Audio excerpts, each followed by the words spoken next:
Welcome to Emerge and Empower Podcast TV, a platform where resilience meets transformation. Here, we amplify voices that have faced trials, trauma, and adversity, stories that inspire hope, healing, and empowerment.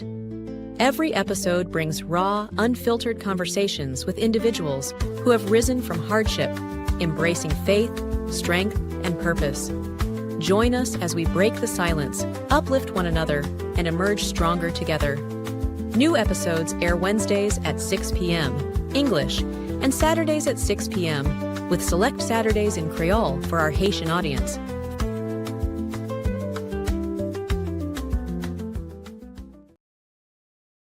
Hey everyone, welcome back to Emerge and Empower with your host, DrLinJ, of course. And we are here for the Shemergence Virtual Conference. This is session 6. Yes, session 6. And we are continuing on this journey that talks about the healing before the seat.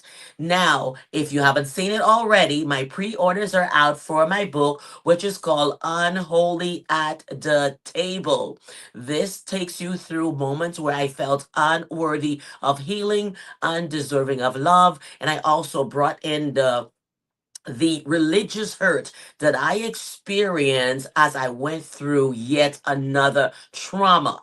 Now, those who've already grabbed it are like, oh my God, I'm already crying from the intro, let alone get into the story. So you can actually read this book in one day. Now, my first book, which was Shemergence, I Am She, it had about 200 pages, and people will still be able to read it in one day if you're an avid reader. Those who couldn't did it in 2 days. All right. So it is a quick read. It will take you through, but there is more in store. You need to get it. So it's not just you reading, but there's some applications. There are some questions. This is a special book. And this book was a book that was dear to my heart. That should have been my very first book, to tell you the truth. But I did take people through a short experience in my doctoral dissertation that I talked about communion and how it's regarded on all the different religious sects, and also to bring it as to what God meant it to be. So this book is talking about my personal experience in relation to the communion. Now, there will be a workbook that you can use in seminars and seminaries, and I will also be using it in our new school that is called UCLAM that will be coming out as well. So there's so much in store before this year is over. So look out, look out, look out. Stay connected. If you haven't subscribed already, go ahead and subscribe to our channel so you can always be aware of what is going on so you could be caught up. Right? Who doesn't want to be caught up? You want to be caught up. You want to be aware of everything that's going on with the Emerge and Empower. And also the magazine. Listen, September magazine is going to be jam-packed. Probably going to be my thickest magazine ever, where all of these stories and everyone that was a part of the virtual conference, we are trying to have everybody come back in. Listen, this is going to be, call it a special edition, all right? A special edition for the Shemergence Virtual Magazine. You also have print capacity now. We didn't have that before. Listen, listen. They say, listen, Linda, listen. Well, Linda is telling you to listen because there is so much in store. Come September, as we are be launching the book that will be launching on September 16. There is more that will be unfolding in September 16. Listen, you have to be at the table, all right? This is a table that you want to be a part of, and I can't tell you enough. Connect, connect, connect, because you are in for a treat. You hear me? You are in for a treat. Are you ready? So we're going to bring our guests on, our panelists on. Some of them were here before, and they're joining back here for the Shemergence experience because they say, yes, DrLinJ, I am she. I am Shemergence. I have emerged. And yes, men have emerged too. So he emergence, okay? Shemergence, he emergence. We're all emerging. And that's why we are on emergence emerge and empower. I don't want to waste your time because we got a long segment to go. We have some beautiful ladies on the set ready to go, and I will be bringing them in shortly. Stay tuned.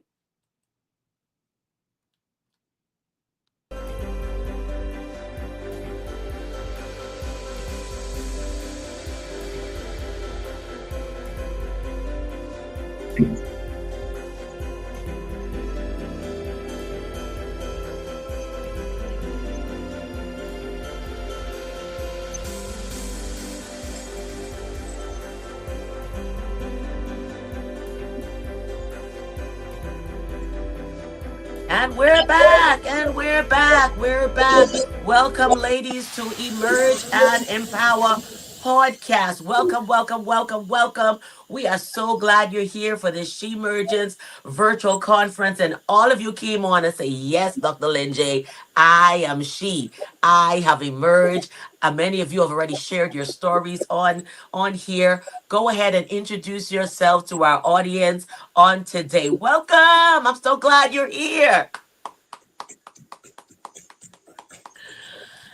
Anyone can start. I'll be glad. Oh, go ahead. You go ahead.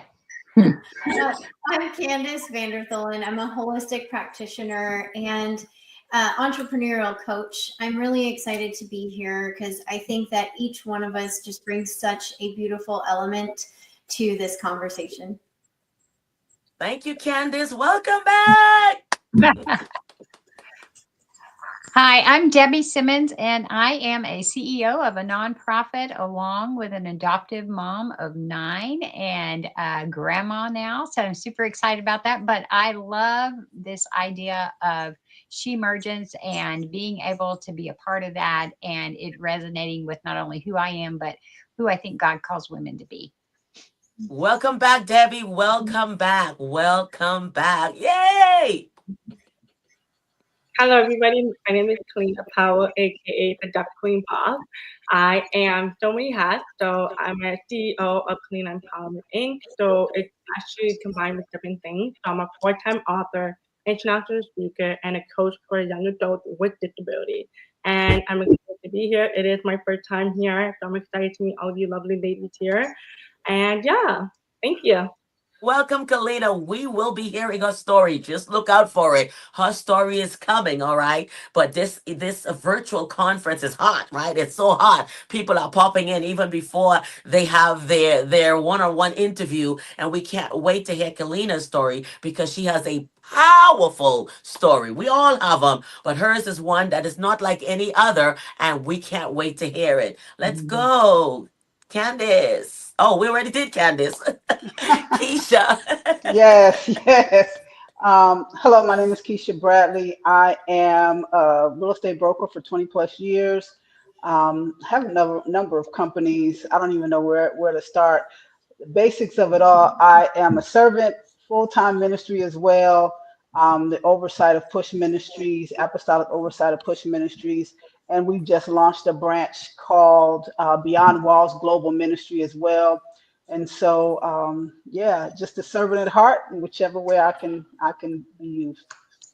And welcome back, Keisha. Keisha was actually a part of my very first Shemergence Virtual Conference, right in the middle of COVID, right? We couldn't do anything else but go virtual. And she was a part of my first conference that I did for my very first book. Can you believe, Keisha? 9 books later, girl, 9 books Wow, come later, and on. the Awesome. third in the series. So we thank God for the work that He is doing. So welcome again back. So again, no one is a stranger and will ever be a stranger to the Emerge and Empower podcast. So thank you again, ladies. Thank you so much for saying yes and said yes. Shemergence, I am she.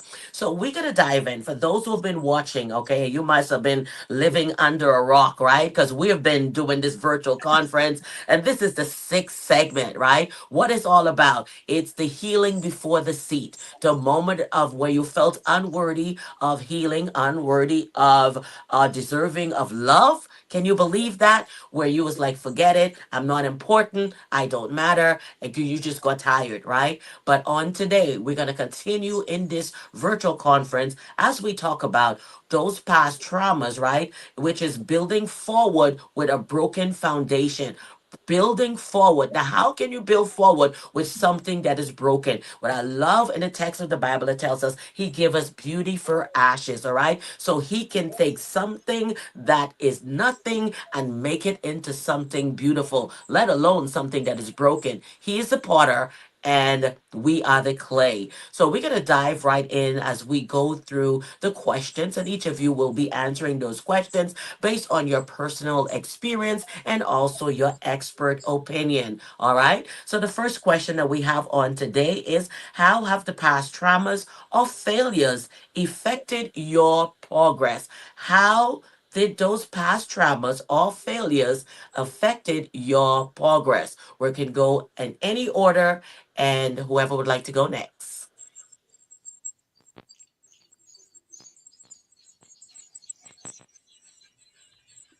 Nobody wants to be first, so I guess I'll jump. Well, be polite. Wow, that's such a powerful question. How have my past traumas or failures affected my progress? Man, are we talking for the extent of my life? You know what I'm saying? Mm-hmm, It mm-hmm. wasn't just it wasn't just one. I mean, I could think all the way back in my childhood, where the enemy, tried to get me off course even back then. Mm-hmm. So always, well, when I was younger, I was always a little heavy. So it was always that rejection or wanting to fit in and not feeling like you were worthy to fit in or accepted. I don't care where it was, at my family, at school, wherever. And so not having dealt with those things, you grow up and as an adult and you're still dealing with these childhood issues, not realizing what it's called. Back then I didn't label it as trauma. I didn't even know what trauma was actually until I got into ministry. When I got into ministry, I began, I had a group of women and I was like, Lord, why it seems like everybody is acting the same. They're dealing with the same issues, but everybody got a different face. And I specifically heard so clearly was trauma.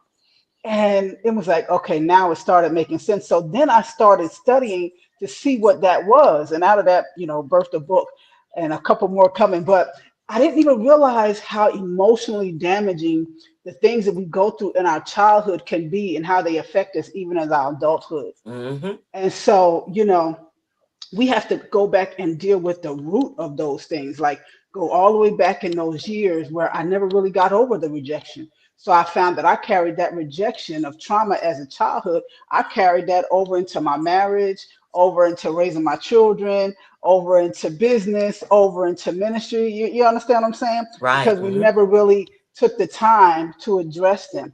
It was years down the line, understanding, and not that many years ago. Okay, it was years of going through that process and trying to figure out the emotions that are attached to trauma, because we think the trauma, we have trauma, it's a physical thing. No, trauma Mm-hmm. affects us more emotionally than it does any place else. And so Right. for me, it was dealing with the emotions of the trauma, not understanding that I had been traumatized in the first place. And so Mm-hmm. everything that occurred, I say life is a process. And so I realize now that everything that happened to me, though I didn't understand, and yes, it broke me, and yes, it traumatized me, and yes, I had low self-esteem issues and all of these other things. Never felt like I fit in, but realized when I got older and I got healed from the trauma, I was never supposed to fit in because he had sanctified me and set me apart. You Come on. understand? So it was just all of that I can look now and say, I was bruised, I was broken, but I was blessed in all of that because I learned how to heal from the trauma and to progress from it and not Mm-hmm. allow it to lay hold of me, and get stuck in it. You know what I'm saying? So Right, yeah. right. Well, Keisha will be coming on so we can define what her trauma was and what those layers were. This is not that one-on-one segment. We're just talking about a place in the past, even present, because sometimes, believe it or not, last week somebody has faced some type of trauma, but once you've gone through it in the past, and when they come forward, you have a strength that you didn't realize. You know what? God did it before. I've gotten through this before. So you know what? You have different strategies and modalities that you can use to take you through. So ladies, let's continue. How did that trauma affect your progress? Wow, I think what you said just rings through and through in everything that I see in the work that I do, in that when we don't heal from these past experiences, it really shows up in every single area of our life. And it's interesting because the patterning might present to us differently, but it's actually the same. Yeah. We kind of see those same cycles. And I have something similar where, my story was like, I felt so unloved, and when I had hit just a rock bottom in my life, and I really didn't physically want to be here anymore. And while I had struggled with it in childhood, I too was overweight and had like all of the disconnection there. But I struggled with mental health so early on, and it was never really addressed because we didn't talk about that stuff. We just did not talk at all about any of it. And it was actually after, and this is something that's a little personal, but it was after I nearly did take my life that I was in the hospital, and I just realized I really needed to move away from this. And there was a chaplain at the time that spoke with me, and she had said, because I was in an abusive marriage. And so she had said, you do not have to stay in this, and you can get better. And I don't know why that's all I needed to hear, but that's all I needed to hear. And I started slowly shifting out of that energy and that knowing that this would be how my life would be forever, and into something different. And how it really set me back was I had to really find myself. I had a whole identity. I want to say shift, because I didn't even know who I was at the time, when I look back, I don't think I actually ever did, because I was always trying to measure up to society and their expectations, and never looked inward. So I would say in that, even though I had to hit such a low point in my life, it was literally the catalyst that saved me. And, I have a phoenix on my arm. So when you said rise from the ashes, I just was like, yep, that's exactly why I got that tattoo in general, was for that reason. But yeah, I think that when we can take our experience and really use it for divine purpose and help the next person that's struggling, then we don't go through it for nothing. And so that's what I would like to just share with you guys here. Yeah. Yes. So indeed, because as each and every one of us are going through these past experiences that we've gone through, for some it's childhood. Like in my case, it was childhood trauma, the pains that I went through in that, finding myself, discovery. All right. Everyone's traumatic experience is different. And because the traumatic experience is different, we all still have to face it. We all have to address it. We have to get to a point to either allow this thing to break us, or to bring us together, right? To say, you know what, I refuse to stay down, I deserve more, and to continue. All right. So we'll continue. Debbie? Yes, I'd be happy to go next. For me, some of the things that were in my journey that maybe have affected my ability to grow and I had to learn my way through was I had this deep desire to be a young grandma, and I ended up getting started very well, got married, and all I got was infertility for many, many years. And infertility definitely affects your ability to go, am I even worthy as a woman, as a spouse, as a future mother? And I clearly remember laying on the bed with going, I wish I was dead. I was like, I can't do this. And so we ultimately did get pregnant, and then we got pregnant with quads. And the boys were born at 26 weeks, and I held them as they passed into eternity. And so it's like you have 4 years of that, and then you get pregnant and you get pregnant with quads and everything. And what I believe is the thing that is really the biggest effector of my progress is my willingness to really learn to trust God with my situation. And that is the thing that has been the number one thing for holding me back is, am I willing to trust that God is a good God writing a good story with my life and that I can trust him? And so that's the biggest thing that's held me back over the years. All right, all right. And now we're gonna go to Kellina. Yeah, so I totally relate with everything of one of you ladies on here. For me, honestly, sometimes our path would definitely slow us down. And so for me, my path did definitely slow me down because I became deaf at the age of 4. I was a normal child. I was normal. I know how to communicate. And then all of a sudden, my life just changed, and I didn't fully get to heal my hearing loss as a 4-year-old. How are you supposed to heal from that? And that's something I did struggle a lot in high school because it was a whole new transition, a whole new language I had to learn. So I did learn sign language and learn how to communicate, but I was trying to fit in 2 different communities where I didn't know who I am as a person. So I had to heal off, and I asked God, why did you give me this gift? And it's such a hard process to heal when you face a disability. Not everybody can get over that so quickly. Right. And it takes time and time. And for me, as a young woman, I don't even know how I overcome all the trauma that I went through when I was younger because I was also being bullied. I had people did not accommodate me, and I didn't know what to do with myself. And I'm always questioning myself, am I even worth being in this place? Right. So it definitely did help me a lot to be with my goal, be more creative with things I have to get done. But yeah. Wow, wow, wow. So, at 4 years old, did it just suddenly happen, or was it an accident that caused that to happen to you? So I actually had an ear infection. Oh,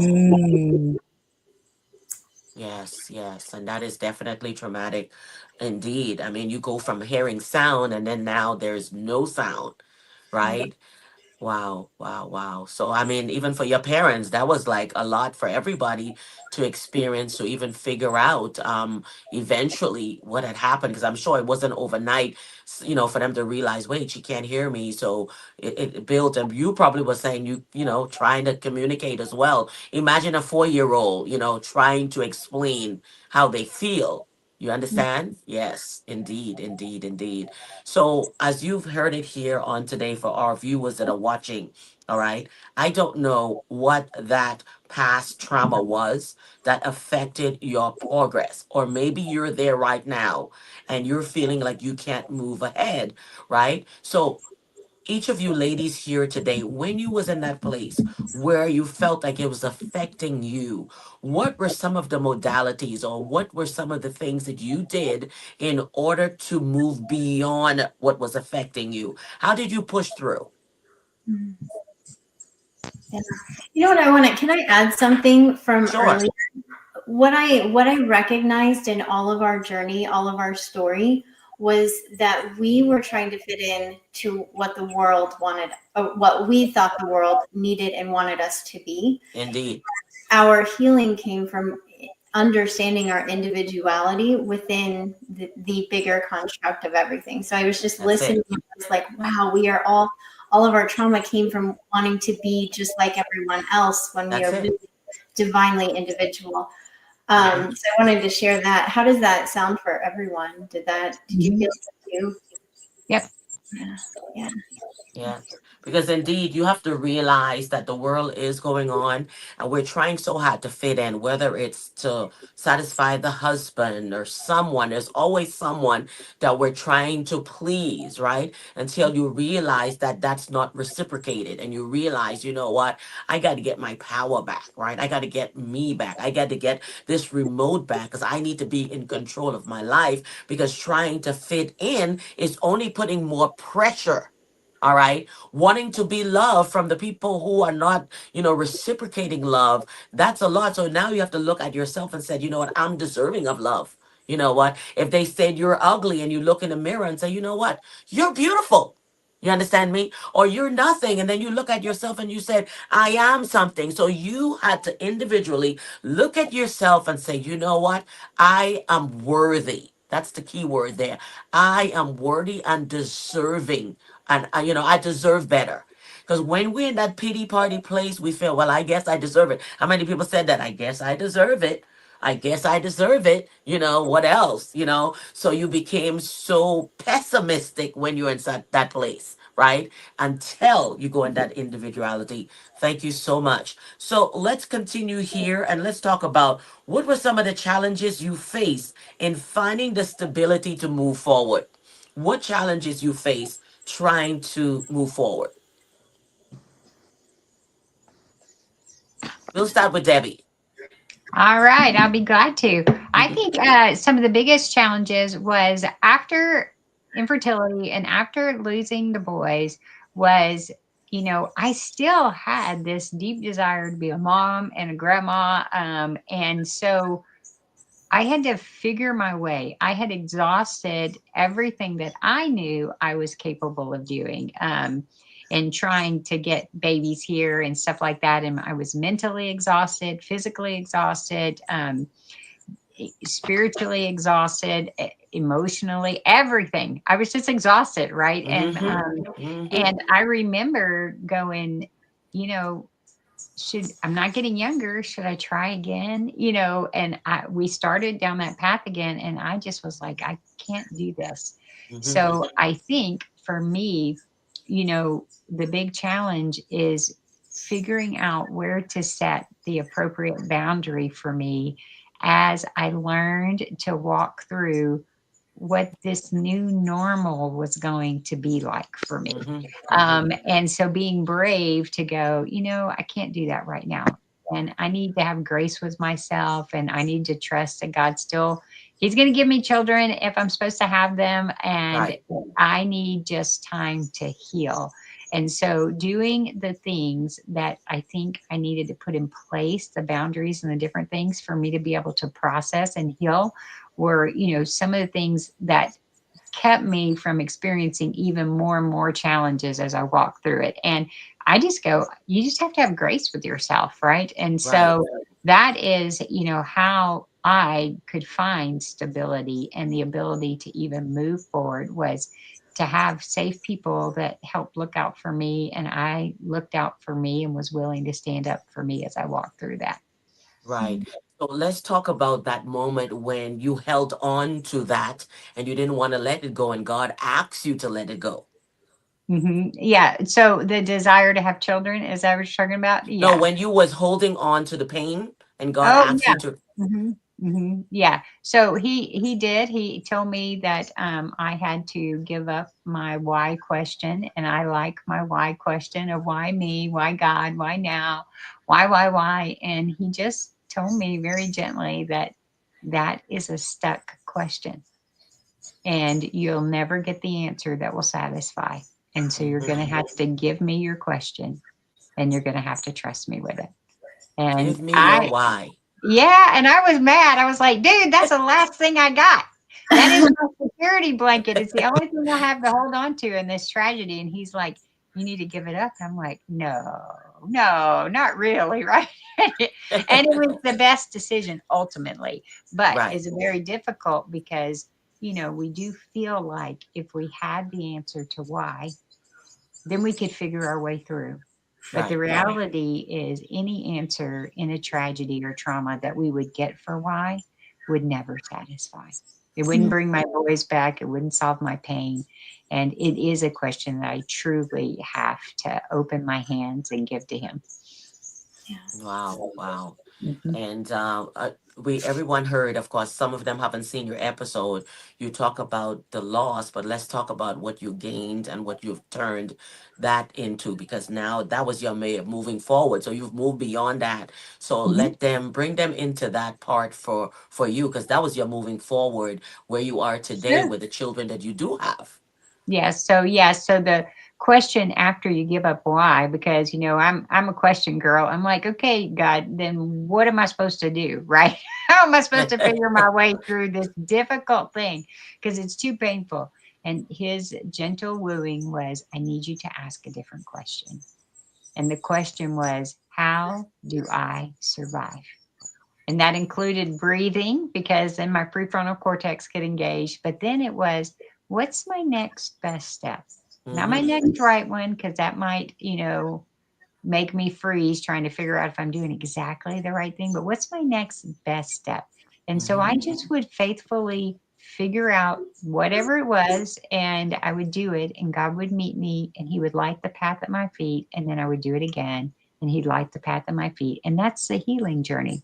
So what DrLinJ is talking about is, ultimately that led me to leading grief groups, working with women that have lost children, led us to looking into adoption. So adopting 9 children with trauma backgrounds over the years, and then starting a ministry out of it that, impacts thousands every year, and then writing a book and speaking and doing all those things. Those have all come out of that pain.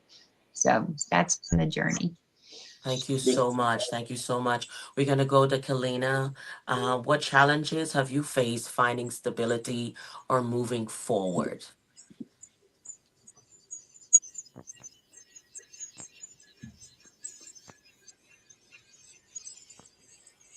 Hi. Okay. So I need a challenge that I had to go move forward. I would say, and I don't know what's gonna be happening next. And so a lot of time, me being part of the deaf community, I don't know what tomorrow into me. Am I going to get shut down? Am I going to have someone that look down at me and say, "Oh, well, you're deaf, bye." And having that thought at the back of my mind, having to always consistently make advocate for myself and have a voice in the room that I deserve to be in. And so it was not something easy for anybody to learn and how to practice, to have that mindset of saying, if that person doesn't want to accommodate me, then I can still become successful. And that's something I just struggled a lot down the road with, to be uncomfortable in different rooms that I don't even know how to talk to people. And so it was, moving forward hadn't always been easy, but I had to learn how to trust myself and give myself permission to be okay. And to give myself permission to be, it's okay to have a bad day, but other days are going to be better. And that's something I had to learn the hard way, was to sit down, reflect what happened, and move forward. And that's a lot of us have a hard time when we went through a trauma, especially the root, to really understand what is it that we're missing? How can we learn from this? What is it teaching us? And for me, that was the biggest challenge I had to learn, was how am I supposed to learn from this experience? What is it teaching me? And, and also too, coming from, building a great support system. And honestly, I would not be here without my support system, because they are definitely my rock. Without them, I would not be here. But yeah, it's very difficult, especially myself coming from a disability community, not just the deaf community as a whole. It some days we just don't have it, and there's some days we had it. So yeah. I think we all can relate to some days we got it, some days we don't. Some days we want to get out of bed, some days we don't. For sure. I've learned, okay, through the years, I used to push myself through the pain when I knew very well I should have just stayed in bed. But I wanted to show up. I wanted to please people. But here's what Linda does. If I get up today and I say, I don't feel good, I'm staying in my bed, that's what I do. I give myself that grace. And now I'm at a place where I no longer have to work a 9 to 5. I can't deal with that, right? If I decide I want to stay in bed till 10 a.m., I want to stay in bed till 10 a.m. So that's why now I'm doing all that I'm doing, because I have my own timetable, right? I work as a health insurance broker for life or health. But guess what? I'm setting those appointments based on my availability. Why? Because what I learned is every one of us has gone through that. Some days good, some days not bad. And the pressures of hurting and dealing with other people. I don't know about you guys. Some days I just don't want to deal with nobody. Like, I don't want to be bothered today. Or I have those days where don't come to me today because I'm a nice person. But today, woo, don't come today. But thank God, the Holy Spirit always subsided and I never got out of character because, God also works on our emotions. But boy, do we have those days. Sometimes I say, I'm taking a break. I'm going to the bathroom and I stay longer. But listen, as you're going through these times, there are days we feel good, days we don't feel good. All right. So we're going to go now to Candice. We're going to repeat the same question. What challenges have you faced in finding stability or moving forward? Yeah, so a lot of mine came from learning that I didn't really know what divine surrender meant. We always talk about surrendering and giving things over, but when you've built your life being very super hyper vigilant almost at being independent, Mm-hmm. it's really challenging to feel. And I always do this analogy where, I believe that I'm supported to about this degree, and then I feel like I have to do over and beyond to make it happen.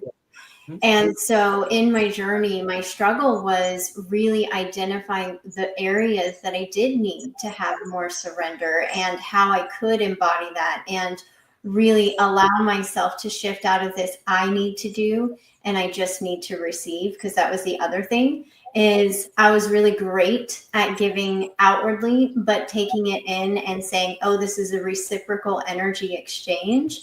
I struggled with that a lot. And so in my journey, I think learning that I didn't need to be perfect at this. That was the other hard truth I had to learn.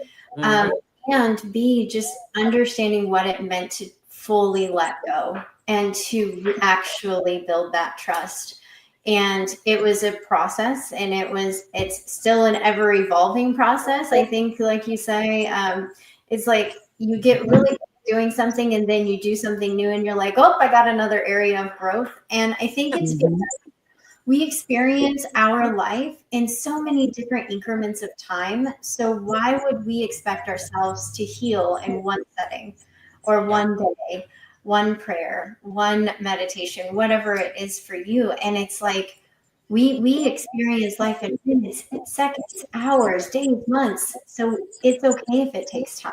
That was the last part, is understanding that even if it was taking me a little longer, it was all for divine purpose. Yes. Yes.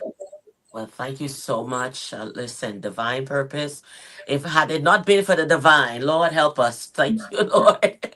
Yeah. Okay, thank you for divine promise. Thank you for before your parents came together, before they knew you, before you was a twinkle. Thank you for all of that, because in the midst of all of that, that is what have pulled each of us through, because we realize that there is purpose. And what I realize in life is the enemy will come in to try to dim that light. That's what it's about, to dim that light, to shut it off. But because you are a beacon of light, all right, it can't keep you muffled. It can't keep you closed, because you have to shine, right? Even though you've gone through those experiences. So we're going to go to Keisha now. Same question.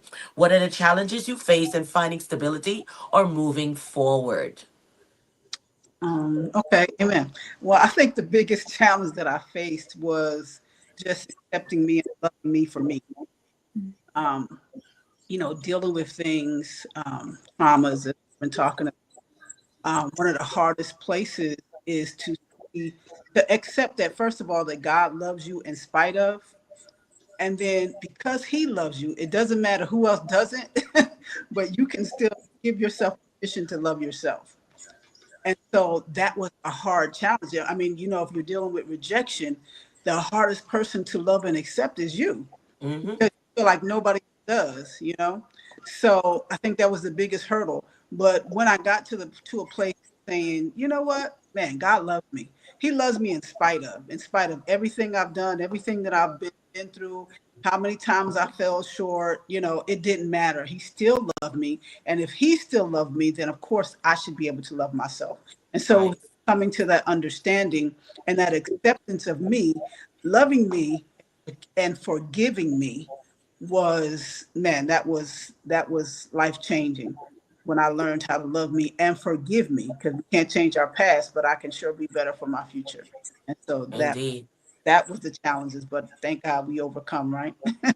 Indeed, loving you. I think that was a key, and forgiveness, because that's also a part of the healing, is to forgive yourself, to give yourself grace, to also be patient. Anybody ever been impatient with yourself? Oh my God. I used to have some issues, okay? Be patient with yourself. Allow yourself the same grace, right? Forgive yourself. So before we go to a break, anybody want to piggyback on anything that was said that you might still think that you would want to say at this time? I actually love what you said about having to love yourself and forgive yourself. And even what you were just saying about, we are loved unconditionally. And that's something I think we struggle with Hmm. anyway. But to understand that we can love and appreciate who we are and still aspire to better ourselves and grow and Yes. expand, instead of feeling like I can only love myself when I get to that place. Yes. Indeed. Indeed. Anybody else? We're gonna go to a break because we're gonna call it a coffee break, because I have a live coffee here. At that time, ladies, you can adjust yourself, sip your tea. You can do it while you're live, actually, because I will not limit you from taking a sip, because you all saw me. I've been fasting, all right? So I'm in a fast. And so all I could do is sip, and I've been sipping here for this journey into my new year. So here we go for our commercial, and we'll be right back, everyone. Remember when coffee was just coffee? A routine sip, part of the 2 billion cups consumed daily, enough to fill an Olympic swimming pool every 3 minutes. Same old flavor, same old routine. For centuries, 75% of coffee drinkers have settled for mediocrity, masking the taste with sugar, syrups, and overpriced add-ons. But what if coffee didn't just promise to be amazing? What if it actually was? Introducing Alive Coffee, the first coffee that tastes as good as it makes you feel. Meet the coffee that thinks beyond the cup. Bold, smooth, alive. Made from expertly roasted top-quality beans, Alive Coffee is smooth, rich, and shockingly delicious. Stop drinking May, start drinking Alive.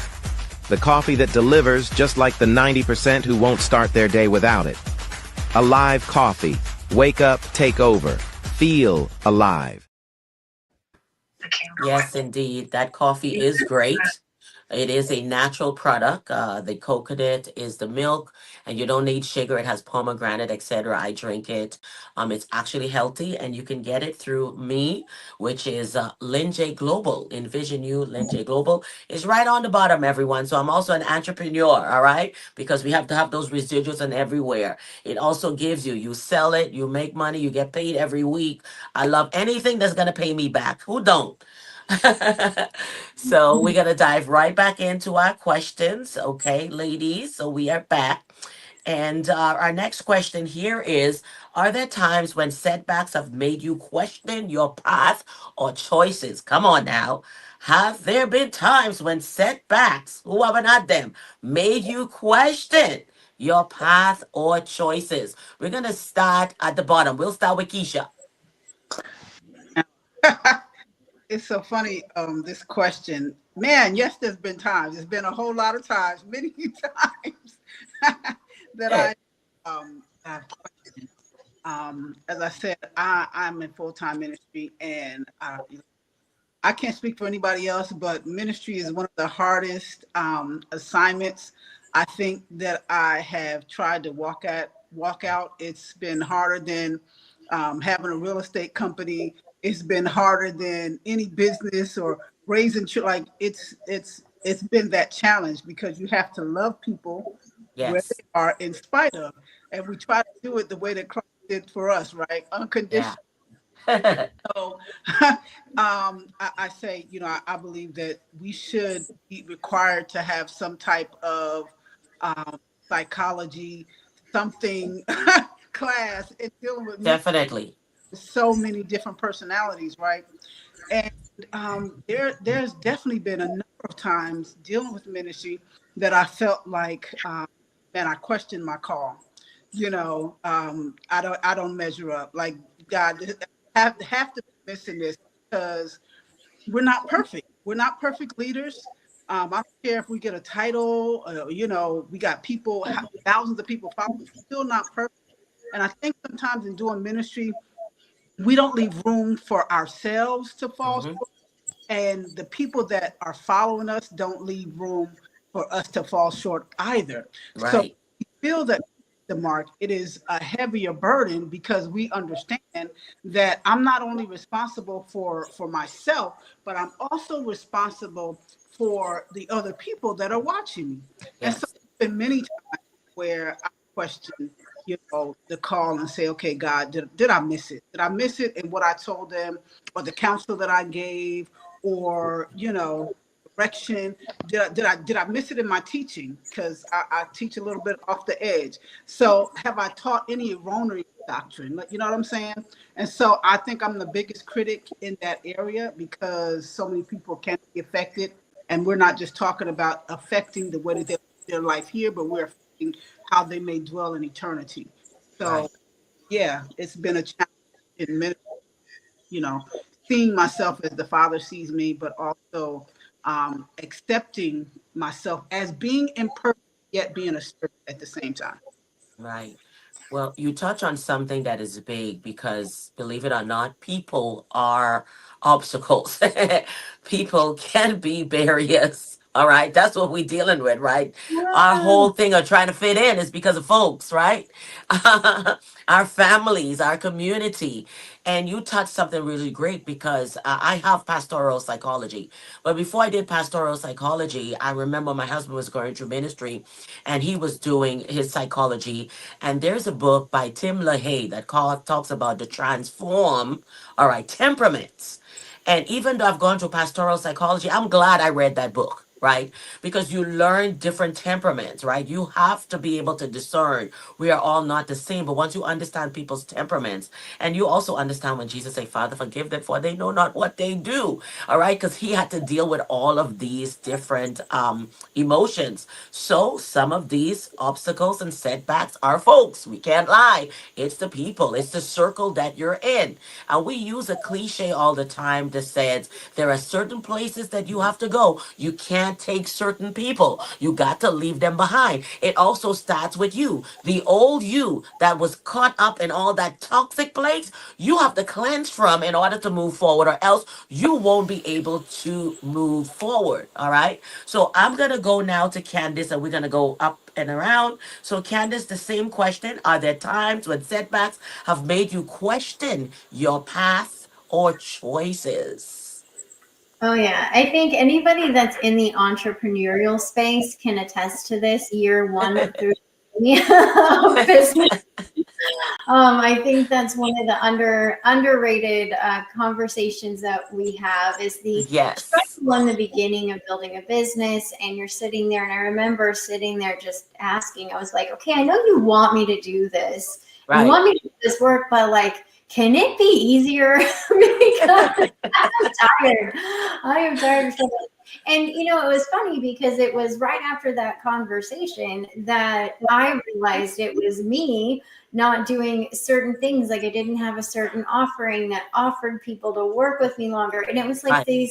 I was able to open and see and have more vision and see, okay, clearly I have a couple of pillars that I need to instill so that I can expand. And then it Right. was like from there, everything opened up and it became more of a confirmation over and over again. But again, like when you're in the beginning of building anything, whether that's a relationship, a new partnership in business or a business yourself, it's just the time that it takes to grow. And I think if we remember, I use this analogy all the time. So, you know how I'm gardening, and do not ask me how to do that. I am not done. Love helping my grandmother and hers. But anyways, you can plant the same seeds in the same row and they will each grow at different paces with Indeed. different nourishment, with different outcomes. And Indeed. so every single plant that's seeded has its own time to come to fruition. And so Yes. when you can slow down and remember that, it makes the pace not as important. It's like, oh, but I planted the seed and I'm doing the work and I'm moving forward. That was one of the biggest lessons that I learned in like seeing things. I was like, oh, okay, I've been planting these seeds and they're kind of coming together at different paces, and that's how it's supposed to be. Right. So, yeah. Wow. Indeed. Don't talk about that because, like they say, and I say this a lot also, even with children, right? You can have, like me, I have six children, right? My youngest is 18. My oldest is going to be 31, right? So they range 4 years apart, 3 years apart, 2 years apart, and then the closest one, a year and a half. They all have their own temperament. We all raise them the same, but like their plant analogy, all right, they are all having different perspectives. They have their own temperaments and their emotions. All right. And this is what we carry with everything that we do. You can have friends, you have family members, everyone is different, yet we're eating the same food, right? We're doing everything the same, but there is these different temperaments. So the choices when it comes to, is this the right choice? Am I in the right path? Because in the beginning, I'm glad you realized there were certain things that you didn't have. It wasn't that it wasn't coming together, but there were certain provisions that you needed to have in place to have it tie in. There are those who's going to believe you just because you said yes. But once they believe you and they show up, what then? So we have to continue to have that. And if you have a product, the next thing is have a product and don't believe in the product. How can you sell it? Right? Right. So even though they said there are those who can sell glasses to a blind man, all right, but you need to be able to have the verbiage, so there are certain setbacks. So we're going to go to Kellina. Same thing, Kellina. What were the setbacks for you whether you questioned your path or choices? Oh my God. I question my path every single day to this day. I really do. Like, I mean, being rejected over and over and over while growing Hmm. up. I don't mind telling people how old I am. I'm literally 28 years old, and I started this business when I was 22. And Hmm. I always question myself, is anybody going to take me serious? Is anybody going to look at me as my disability, or they're going to look at me as my age? Like, I didn't Right. know what's going to happen to me. And so, a lot of people are not very educated about the deaf community, especially communication style. Not everybody is. And so, again, being rejected over and over and over. If I can only get $1 every time I get rejected, I will be a Wow. loser right now, Wow. right? And so every time I question myself, I always remind myself my why. I have a big, huge, strong why. I don't mind sharing with people in here. Is I lost very, very, very, very two important people who actually made me who I am today. I lost Hmm. my grandmother and I lost my godmother. Wow. And so they are the ones that technically raised me and they helped me and guided me through this thing that I was going through when I was younger. Hmm. And so I always tell myself the reason why I start. Why am I starting this journey? And I feel like if you have a strong why and a strong mindset and a strong community, you are able to become successful in anything Yeah. you do in life, whether it's business or personal life. And so that's why I always question myself, who am I doing this for? Am I doing this for the younger generation to let them know that do not allow anybody to define who you are, whether you're disabled or not? And Hmm. and it doesn't matter. And so yeah, I always question myself, absolutely. Honestly, I tell you guys, I could get $1 every single day for rejection. I would be a millionaire. So Hmm. but I never Wow.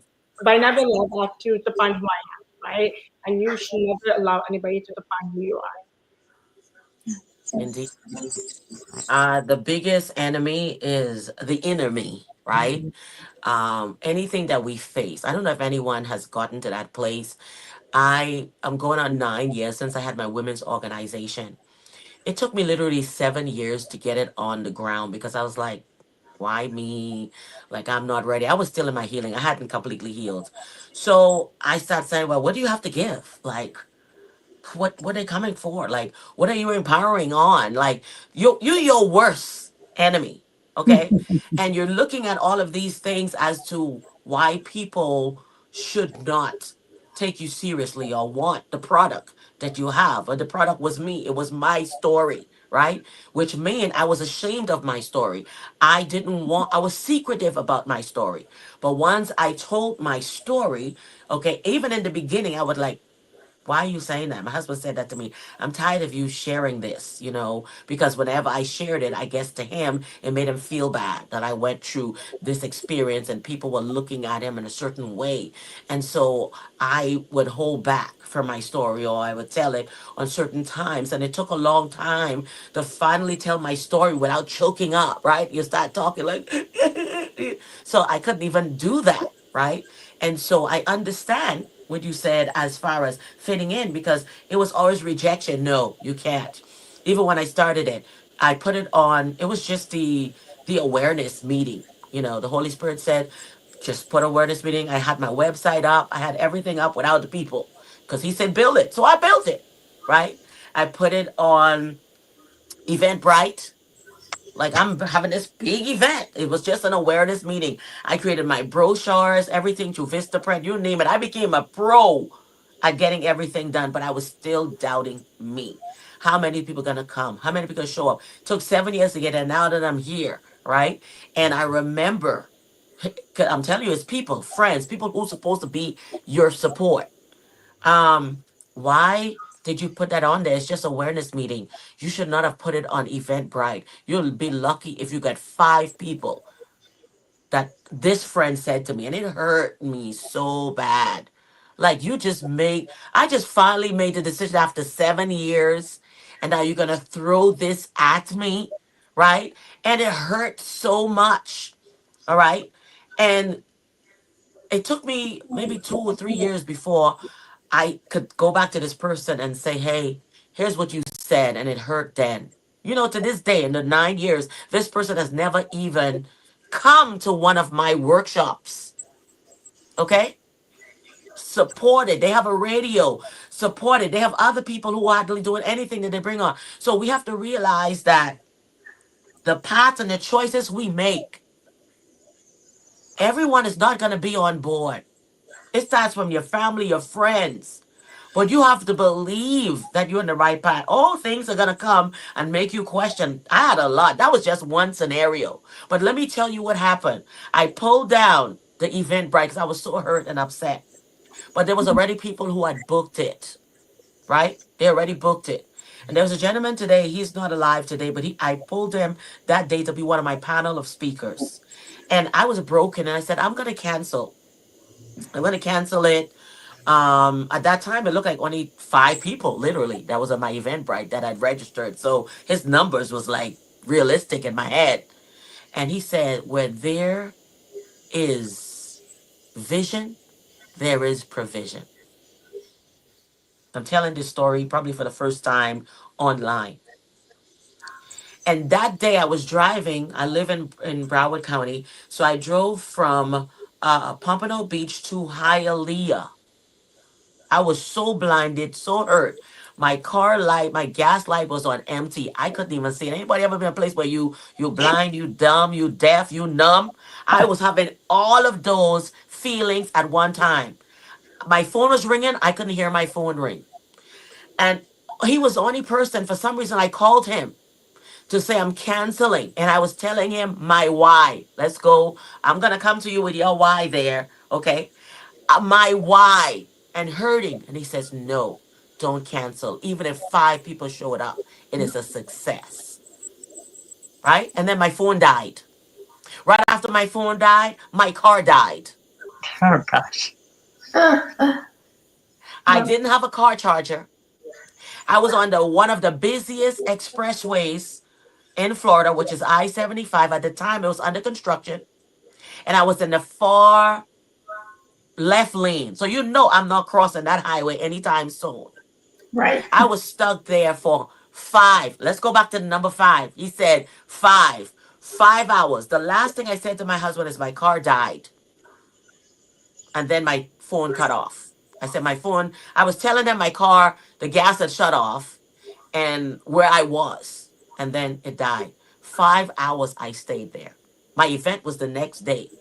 God had to remove me from the noise, from the people, from everything. Because even though my last word was don't cancel, I had to go into Linda, okay, to say, yes, this is the right choice. Yes, even if 5 people only show up, this is going to happen. Got to work late, stayed there for maybe 2 hours. No, actually, I didn't even get to work. Now I remember. My husband eventually picked me up because he had a family member who had passed away. So he had to get the kids from after school, all of that. And then I came off. It was late. And I came off the highway to get to a gas station to tell them where I was. They showed up like 30 minutes later. I was so upset. I'm shouting at him like, I told you where I was and you didn't show up and yada, yada, yada. Instead of being relieved and thank you, I was going through all of it. Why? Because I had not yet expressed anything. Okay? I had not yet expressed anything. And then I looked at the kids because I've never shouted before, and I'm apologizing to everybody. I'm sorry, I'm sorry, I'm sorry. You don't know how it was to be stuck here. The roadside troopers came and said I have to wait for roadside assistance. Roadside assistance never came, guys. Okay. And then when I'm at the gas station looking on the highway, I see them pull up behind my car. After I'm no longer at the car, like, what? You know? So anyway, we went to the gas station, put gas in my car, and we were able to continue on that journey and be there for this family member. The next day was my meeting. I did not cancel, but I didn't put my Eventbrite back up. Through those emails, I just let everybody know it was happening. Guess what?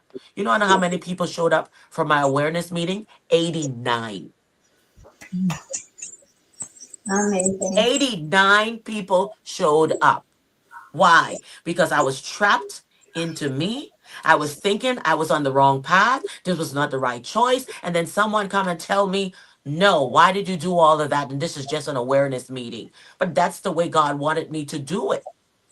89 people showed up. And of the 89, only 12 of them were people that I knew. They were from different organizations. So yes, you have to build it. All right. So were there times that was just one of my setbacks? Y'all don't want to know the journey. In the 9 years, I'm gonna talk about the choice. I've had one time I was doing a tea party. I'm telling you about setbacks. I was doing a tea party and I had tickets. I had paid over like $1,500 for just decor, rented a space. You know how many people showed up? 10. And I was hurt. Like, how am I gonna get this money?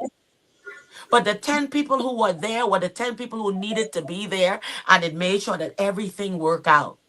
So if we're looking for the crowds, I am not afraid to do a workshop with 2 people. I'm not afraid for 10 because somebody told me I'll be lucky if I got 5. I took my numbers down. If one person show up, I've succeeded. That's what we need to do when it comes to those moments. So we're gonna go to you now. Debbie, I mean, I said a lot because for some reason, after Kellina spoke, it just reminded me of the people that is around us that can always be a barrier, and we have to get beyond ourselves. So, Debbie, the same question. I said a lot. Are there times when setbacks have made you question your path or choices? Well, I would say I probably agree with everyone that yes, we have those things. So nobody gets to skip that process. But I would say one thing that I think might be helpful for all of us is I think it's very important that we remember that we perform for an audience of one. Yes. And if we do exactly what God has called us to do, whether it fails or succeeds in the eyes of man, your daddy God smiles. And that is so freeing to know that I am not trying to perform to whatever the world is expecting of me. And whether I have 5 or 10 or 100 or 500 people or raise millions of dollars, it does not matter as long as I am being obedient. So for me, one of the really interesting ways that sometimes I face feedbacks is I am a CEO of a rather large nonprofit, and you think you're doing the right things, you think you're moving along the path, and you're trying to do the best by employees, you're trying to do everything, and we had an employee that we had to let go. And it just was not a good fit, and we had tried everything that we could, and Mhm. within she had up to 9 months to file a lawsuit. And I'll be darned if we didn't get right to 9 months and she filed a lawsuit. Wow. So I got subpoenaed, which was really kind of fun that day because I was like, I went into my why question. Why me? Why this? Why that? I did everything right. And I was like, this is not going to take me anywhere good. So I captured that and I was like, okay, how do I survive this? Right. And I was like, well, what should I do? And I'm thinking, and I went, I really should probably call the attorney. And that's probably a great next step. Right. And so I called the attorney and got, what we have to remember, what I try and remember is that people are watching us when we face these setbacks and they're watching how I move through that. And as a leader, do I exhibit the fruits of the spirit? Am I graceful as I walk through this? Do I hold bitterness? Do I do any of those things? Or am I having fruits of the spirit flow out of me? So like when I'm squeezed, does Jesus come out, right? And is my staff learns by watching me walk through these things well. And God is faithful to answer that question is, how do we survive? And then ultimately, how do we thrive in this situation? Right. So, and then the other scenario that I see it in all the time, so I have lots from my personal life, but we do therapeutic camps for families who are struggling with their children.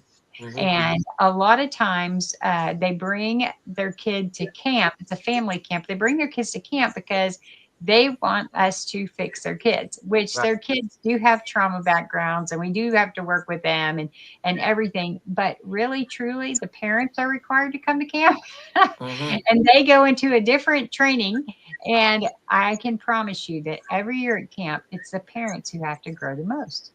And the reason that is because their expectations or their desires with this kid, whether adopted or biological, are not working the way that they want them to. Right. What I always find is that for these parents is that they haven't done the hard work of their healing. And so it's getting in the way.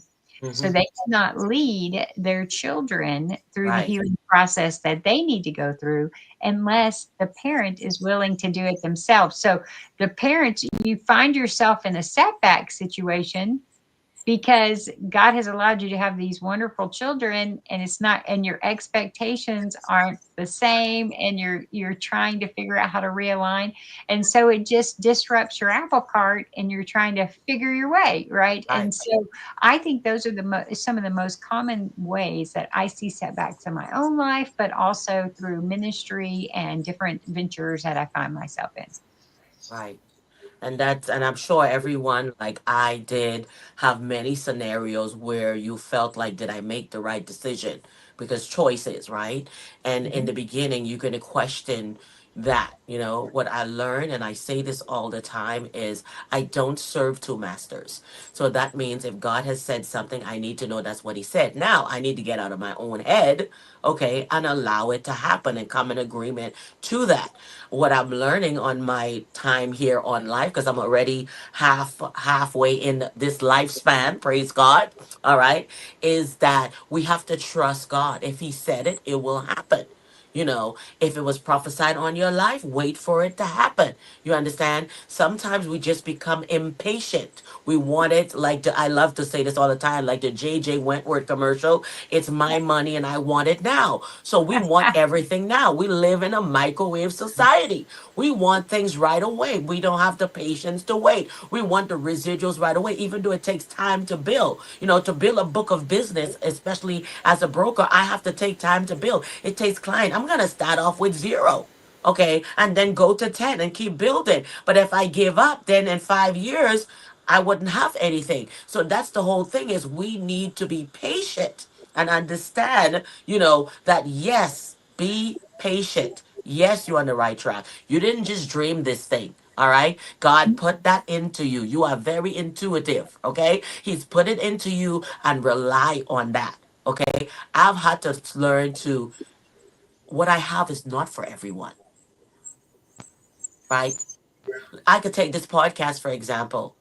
95% of the people that have come on my podcast are not people that I've ever met before.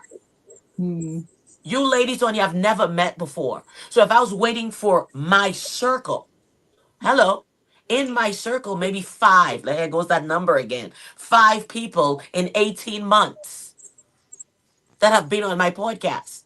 So we also have to realize what God has given you, it's for the world. See, I see myself as global. I don't see myself as local because he's pulling people from everywhere from the moment I start anything that I do and beyond. It's not about where I am, not my church. I'm community, right? I'm also a pastor chaplain. So I cannot think only, oh, my church, Unity International Ministries. No, it goes beyond, right? So again, healing. We had to go through these healings to be empathetic, to be sympathetic, to embrace, to be kind, okay, and understanding. So we're going to come down to our last question. We're going to start from the bottom with Keisha and come back around. What steps have been important in starting to rebuild your life? What steps have been important in starting to rebuild my life? Man, I being intentional to work on me. You know, anybody, whether I agree, the only person that and if I change the one thing that I realize is I can't change anybody, no one but myself. So the more that I work on myself, then I, Go. okay. One thing that I stop, please. Awesome. So the major step that I took in order to rebuild and to refocus, I would say, was to start looking at me in the mirror. You know, it's easy to point the finger and look at other people and address the wrongs of other people, shortcomings. But the hardest thing is for us to do is to look at the mirror, look in the mirror at ourselves and say, okay, God, now I see this. Now, what do I do with this? How do I change this? How do I heal from this? How do I grow from this? And so I think one of the biggest things that have been most effective to me is not to, accuse or make accusations or point fingers at anybody else except for me. And the more with me, the more that I allow God to examine, show me those areas that I still need working in, then I'm more effective with everybody else because I'm the only person that I can change. All right. Thank you so much. We'll go over to Candice. Yeah, a lot of the steps for me has been recalibration. This has been a word I've been using a whole lot lately, is that it's real easy to get into a routine or a flow and feel like everything's kind of going okay. And then you start to add things on or do more. And there's always this need to recalibrate. Am I checking in with myself? Am I giving myself breaks? Like you had mentioned earlier, like if I need to sleep in until 10 a.m., I'm doing it. I don't do that yet, but there are these periods where we do just have to really check back in with ourselves. And so I would say, through having consistent practices in my day, of course, but then it is really that recalibration and recognition that things, will come up and they will happen. And we just have to kind of adjust sometimes. So. Thank you so much. Kellina? For me, I would say to rebuild your life. I'm still young, but based on, I guess, my experience working with older women and anybody in general, I learned that always remember to celebrate your small wins, no matter what. Yes. And I feel like a lot of us overlooked by celebrating that. And I feel like Mhm. the only way to grow is to understand what you accomplished already. And Yes. to rebuild that lifestyle you want, you can look back and say, you know what, I can graduate from this degree. I can actually go and do that. And also as well, one of the biggest things for me is always choosing yourself every single day. No matter what anything throws at you, always choose yourself every single day. And I know a lot of us, are moms, grandparents, looking after our children, but sometimes we tend to forget that we also come first at the end of the day. And so, yeah. That is key. That is key. All right, we're gonna go now to Debbie.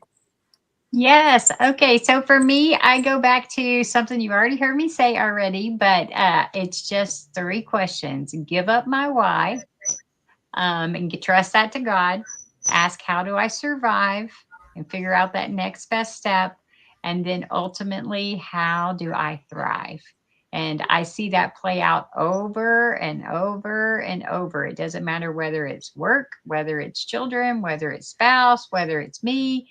Those are the things that God just continually challenges me to ask those questions and give up that why.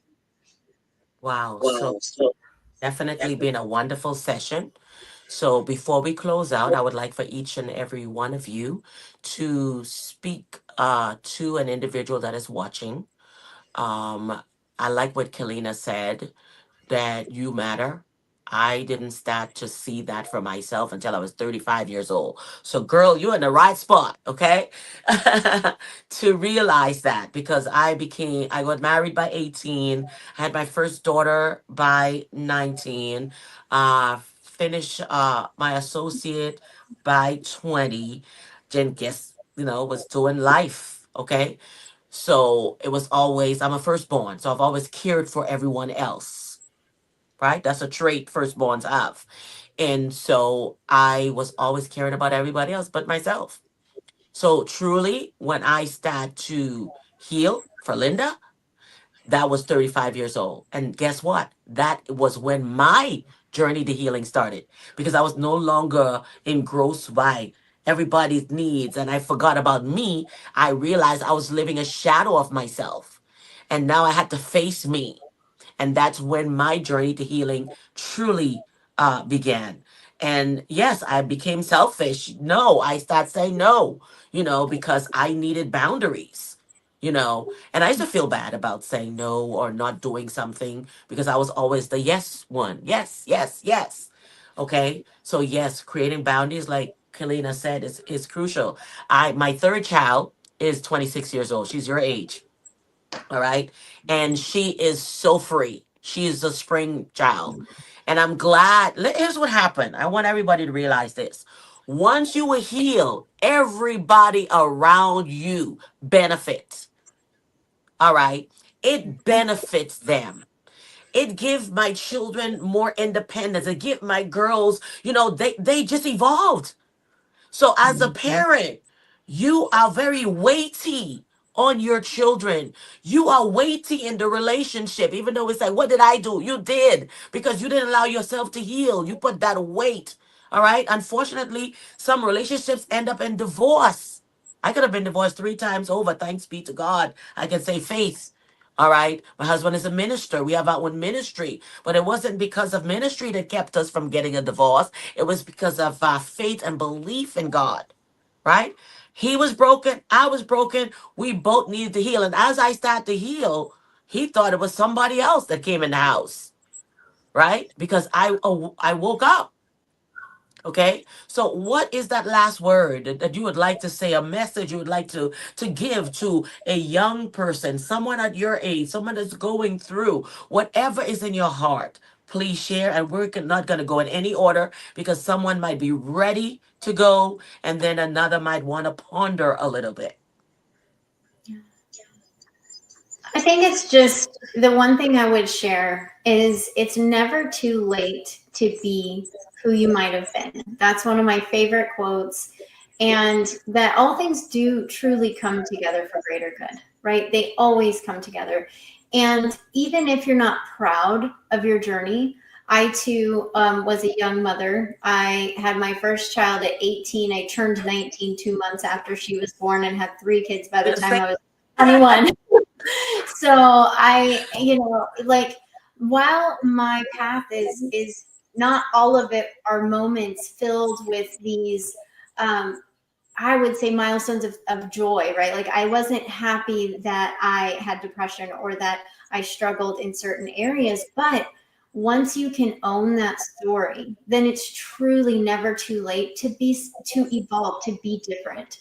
And Yeah. so even if you're not proud of your journey, you still have choice today to make something happen and make a change. And it does come back to knowing that sense of value, that sense of worth, that sense of honoring yourself each and every moment as you can. And don't be afraid. You don't have to do it alone. That's the other thing, is like, we're not designed to do this alone. Yes. So. Indeed, indeed, indeed. Anyone chime in? I would go ahead. Go ahead. I was going to say, I always leave this with a lot of people. I always tell people, imagine if God came into your dream and he told you you have 6 months to live. What will you be doing within that 6 months? Think about it. Life is too short. You never know when time is coming. And I always tell people, think about where you want to be in the next 6 months, because you never know what tomorrow brings you, and tomorrow is not a promise. You do have to live life to the fullest, no matter what happens. From the mouth of babes. I would say for me, I would go, if you are watching this and you're struggling, then what I want you to know is that there is hope and that there is a brighter tomorrow. Mm-hmm. But it's because you learn to make a choice for you and you learn to trust God. And each day, Daddy God smiles at you. He is not like looking at you and wishing you, like wanting to write you off. He's going, I got you. And we just need to trust. And so I would encourage you today to begin to trust him in a way that maybe you've never done before, by just going, I need you. Help me. Show me what's the next step, and let's figure this out. And he will be faithful to answer you. Thank you. Thank you. I was really trying not to be last, but she started. You know, I guess my word of wisdom would be, it's not over till God says it's over. And don't lose heart in it. Don't give up on you. You listen, like you said earlier, we can be our biggest enemy. But when we totally heal and allow that process of life to take place, we can also be our greatest encourager. Like, you know, I'm a life where it doesn't matter who is for me, who's against me, as long as God is for me, you know, who cares? you know what I'm saying? Yeah. Like you said, Dr. Linda, it's like you said, like, there are times where I give myself the grace to be able to say, you know what? There's nobody in this moment right now more important to me than me. So I'm going to this moment because I learned how to love me through the process. Mm-hmm. From not loving me, you know? So just embrace the process. Every day that we have is another day to get it right, to be better, to be greater, to go farther. And just embrace the process and learn how to love you the way that God already loves us, you know? And so that would probably be my word of encouragement. Man, listen, stay encouraged. God's not through with us yet. And as long as we're here, we have another day on this side of eternity to get it right and greater. So, yeah, thank you. Wow, this has been a wonderful, wonderful segment. All of the segments are great.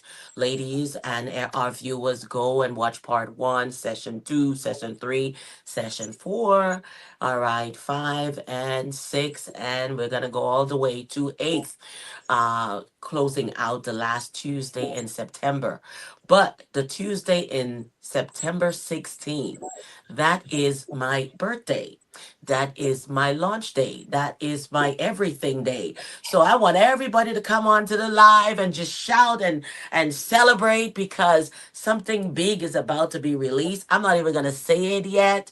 So I'm leaving it for that day. All right. So this is what this whole thing is. Shemergence. I am she, you through a she, and he emergence, because we do have the men on the platform as well. You have emerged. And we want to thank each and every one of you where you're connected from your home, from your workplace, that took the time to come onto this platform. I honor you. I consider it a privilege to have you here. And I look forward to Kellina's story, and Keisha will be on one. And of course, Debbie and Candice, they'll be on because we always have things to come back on the show for. All right. I like to visit in 6 months or in a year. You know, there's always topics that might you want to talk about. So the platform is not a one hit or one time thing. But I'm also telling everyone that is watching, get on the Emerge and Empower magazine. All right. Get into the magazine. Get in. It's a digital magazine, but we have print capacity right now. So you can order as many as you want from home without going to the big printers. All right. So that's one of the big news that's out there, so you can get it. But again, everyone watching that is on here, we will have your bios. We want to have an area in the magazine to portray your beautiful your story, to thank you for being a part of the Shemergence experience. So I want those beautiful pictures. I want your bio, whatever you want to share, to be in the magazine, because this is gonna be a thick one. This is gonna be a thick one. All right. But it's going to be great. It's going to be wonderful. And I want to, that's my way of thanking you. All right. To give you this back and to just spotlight you in your work and what you're doing in the community. Thank you so much, ladies, for being on Emergent and Power today, a part of the Shemergence Virtual Conference 2025. Thank you, everyone. And okay, I got to pray. I'm not going to let this go without praying and blessing you further. Father, in the name of Jesus, I thank you. I thank you once again for this platform and this opportunity, the vessels that have come on, that have poured, that have shared, and Heavenly Father, that is throwing a lifeline to those who needed to hear that word, those who needed to be inspired, those who needed to be empowered, those who felt like they were stuck, those who felt like they were on the wrong path or made the wrong choice. No, they're not. To just have to push through. And I'm asking you to touch Debbie's life, to touch Kellina's life, to touch Keisha's life, to touch Candice's life, and all the other areas in their life where they need a touch from you, whether it's a loved one, whether it's themselves, through healing, through finances, Father. Leave no stone left unturned in their lives, oh God, and that you could get glory out of all of this, and they will have testimonies to share. In Christ Jesus' name I pray. Amen, amen, amen. Thank you, everyone. Bye bye. We got to go because you got to come back to watch us next week. So thank you. Bye, everyone.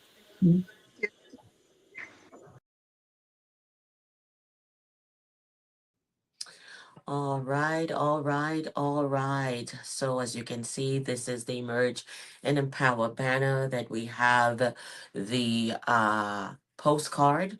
On the postcard, we are showing you that we have the part that shows that we also have Creole segments. Nap chache moun ki pale Creole, ki kapab vini sou sen nan pou kapab pataje histwa. So we're looking for people that speak Creole to come on our Saturdays to share. And also, this was the magazine from last year. The magazine and the podcast launched at the same time last year, January. And so this is all the magazines from last year. And we are now in August. And you've seen the August magazine, how it's very, very beautiful. For those who have watched, if you haven't already, go to emergeandempowermagazine.com. Emergeandempowermagazine.com, and you'll be able to see all of our issues in our magazines. For the podcast, go to our podcast website, which is emergeandempowertv.com. Emergeandempowertv.com. So this is what we would like to thank you for being a part of this platform. If you have a business, a story that you'd like to share, you are welcome to come on this platform and share. This has been a wonderful segment, and we have two more segments to go. So we are thanking you for your feedback and your yes to come onto this platform. Now, the big news, the big news, the big news. I am bringing you here, and the news is about pre ordering Order Unholy at the Table. Pre-order. This is a gift that I'm giving. You're getting it for $14.99 if you order now. While the prices are good, this is still the pre-order price. All right, as you celebrate with me, you celebrate my birthday with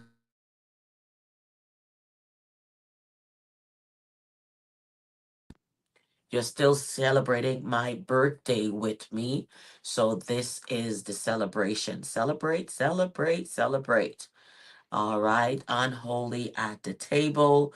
Those who've already gotten their copies are like, this is a tearjerker. They're like, you understand me. You understand me.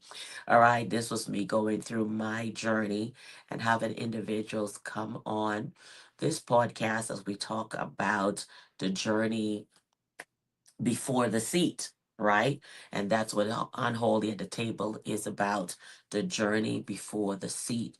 So I encourage each and every one of you to get it.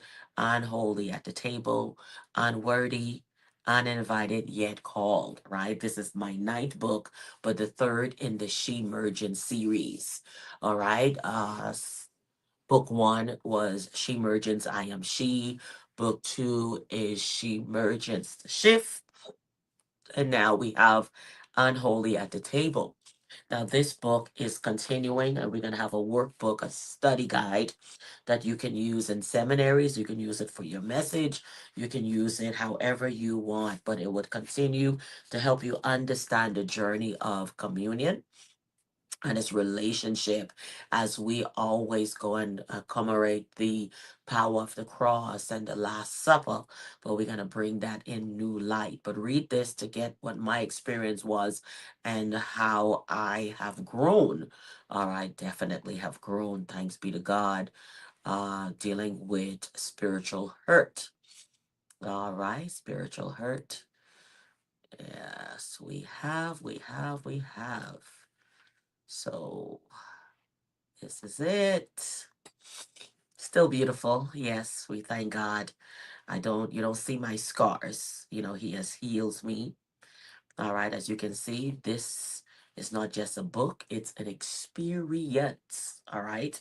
Unholy at the Table takes you on a transformative journey of my emotional truth, spiritual healing, and divine restoration with raw personal narratives, and I also add biblical reflection in it. This book challenges you to face your pain, confront your voice, and invite you to take your seat, not in shame, but in grace. All right? In grace, not in shame, but in grace. Praise God for Pastor Linda. Praise God. All right, these are what I do.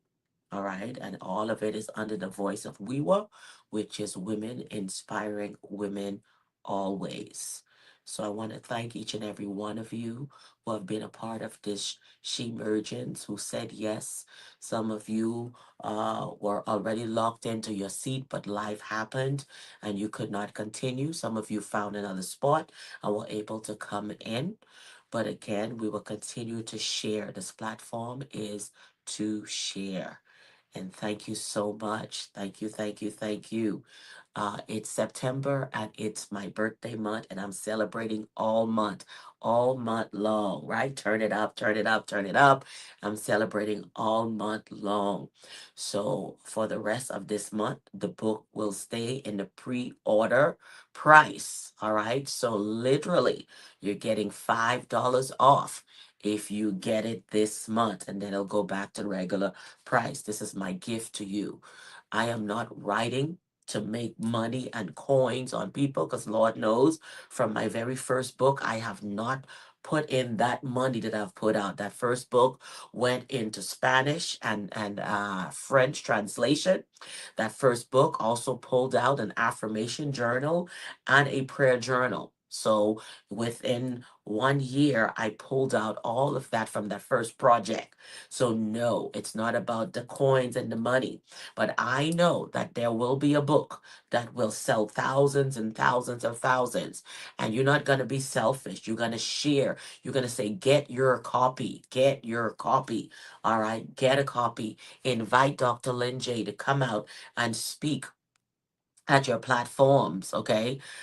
Because my major topics, now I speak on all topics, what you give to me. I'm also a pastor, speaker, motivational speaker, but my signature topics are those on life after trauma, which is the podcast, Emerge and Empower, healing from childhood hurt, church hurt. These are what's in the book. Purpose filled womanhood, family fate, building a legacy. All right. Getting on the front row. The list goes on. All right. The list goes on. This is kind of cut off here. I just created it. So it's cut off, but I will share it online as well. I am celebrating. I am thankful to God for saving my life at 6 years old when I was left for dead. And I have a voice and I can share. I am no longer a slave to my past. I am no longer captive by it. All right. So the you who think you know me, those were layers of me that were being stripped. And healing is ugly. Okay. Healing is ugly. Healing is not beautiful. I had to go to some ugly places. All right. In my healing journey to realize that I was deserving to not let people manipulate me. All right. Spiritual hurt, hurt from spiritual leaders, hurt from parents, family. All right. And then people have a stigma. They keep talking about you, saying things about you, things that people said, and they keep bringing it out. Unity International Ministries is a church that are building leaders. We are not building members at Unity. We're building leaders. And everyone that has ever come to the ministry, all right, are now working in a ministry somewhere. Because what we do is build leaders for tomorrow. We're not afraid of your age, but we believe that God is calling us all to work. And it is because of all the experiences that I have had that I can bring back and pour back into my community to bring healing, all right, to individuals. So I thank God for his grace and his mercy. I thank God for bringing me forward. I thank God for my life. I thank God for my journey. It was not always beautiful. It was not always nice. All right. But one thing people can't say about me is I've always been truthful and I've always been transparent. I don't run with lies. I tell truths. All right. My truths.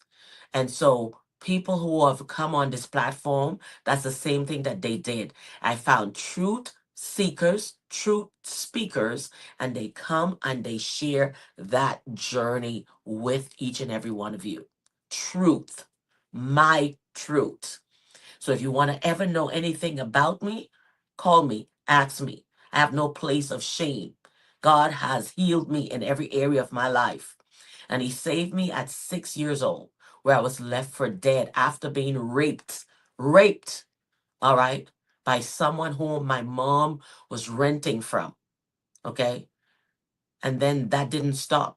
I went from that on to age 8 of being molested almost every day, coming from one house, going to another home, okay? I was still hurting. I went through years of silence in my pain. And because of the silence, I was 35 years old when I was triggered. I was in a good place, already married, have kids, have ministry, everything. I was triggered. I went to a place that was low. And I was like, God, why am I here? Why am I here? Because I never healed. And everything that was around me, okay, wasn't allowing me to heal. So I had to forget church folks, forget people, and take this journey alone. And as I went through that journey, I had to turn off the noise. It almost destroyed my marriage. But I had to find me. I had to go to some ugly places to be healed. I had to go there. But today I live to tell my story. So you want to know my truth? Ask me. You want to know something about me? Ask me. Amen. Just ask the question. I will tell you. All right. I will tell you. There's no secrets. People use shame. They even come and attack my family, my children. Okay. Your mom did this. Your mom did that. Don't use me for your foolishness. Don't use me for your foolishness. Don't use me for your ugliness. I never use people in my ugly. I went through my ugly alone. I've never aired anything on social media. I went through that alone. All right? And when I had to face my truth, I faced my truth head on. I never hide behind it. I don't hide behind lies. I tell truths. I might have moments of silence where I haven't shared, but I've always told my truth. So don't use my truth against anybody that's near me. Do not use my truth against my children. Do not use my truth against my ministry or anyone that is in contact with me. Do not use my truth. This platform is one of truth. And if you have a story to tell, come on, emerge and empower and share your story. Because people are truly hurting out there. And hurt people hurt people. Stop hurting people and heal. Be transparent in your truth. Own up to what you do. Own up to what you do. And I thank God because He's given me beauty for ashes. So Shemergence Virtual Conference is a story.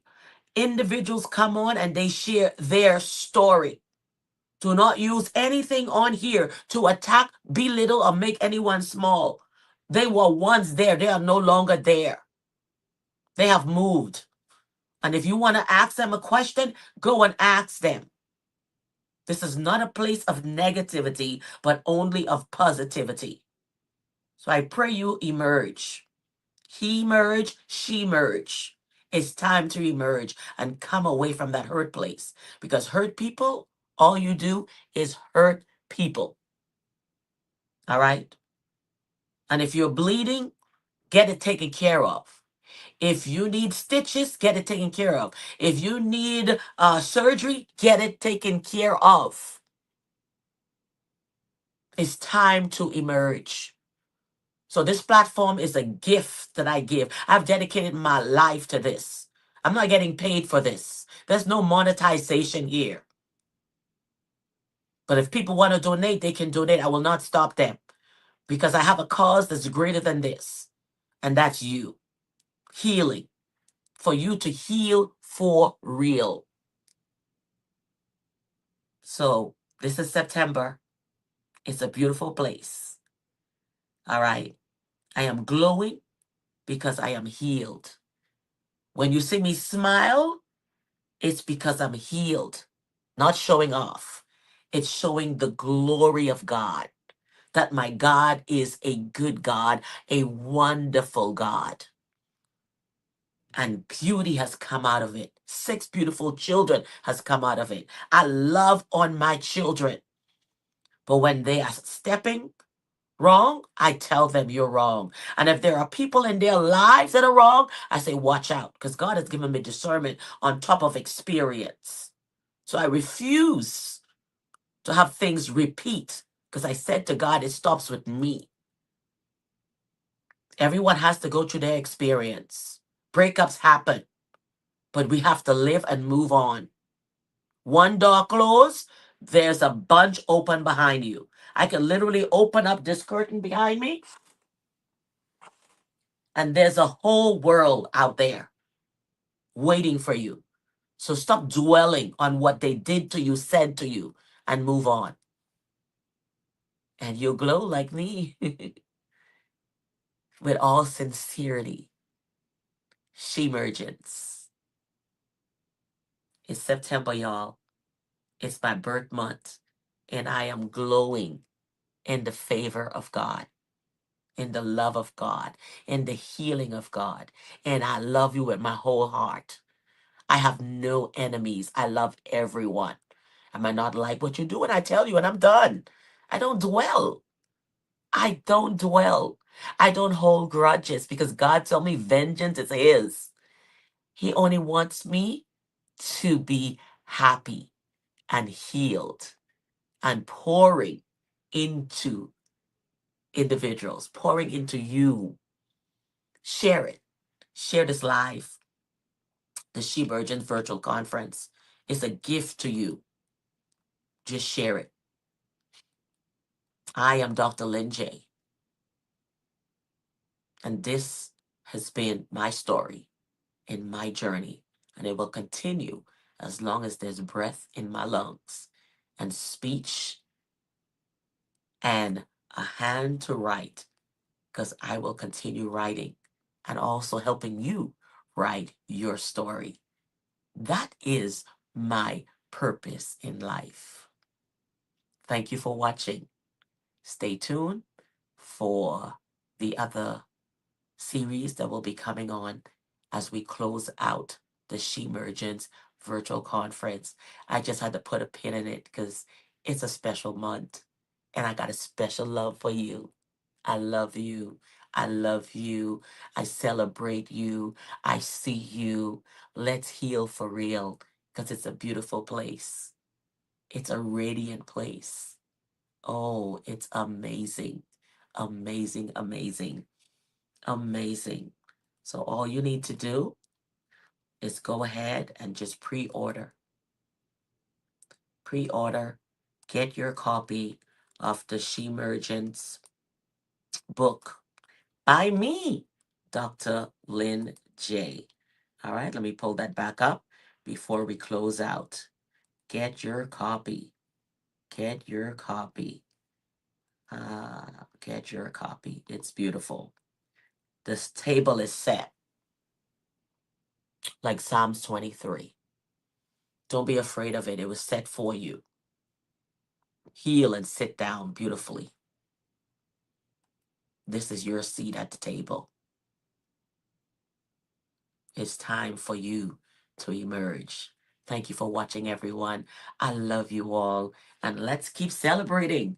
Bring on the brunches, bring on the celebrations. I love you. Bye-bye. Shemergence.com to get your autographed copy. Amazon, you can get it anytime, but not autograph. Choose whichever you want. God bless you and bring in all those reviews. Until next time, bye-bye.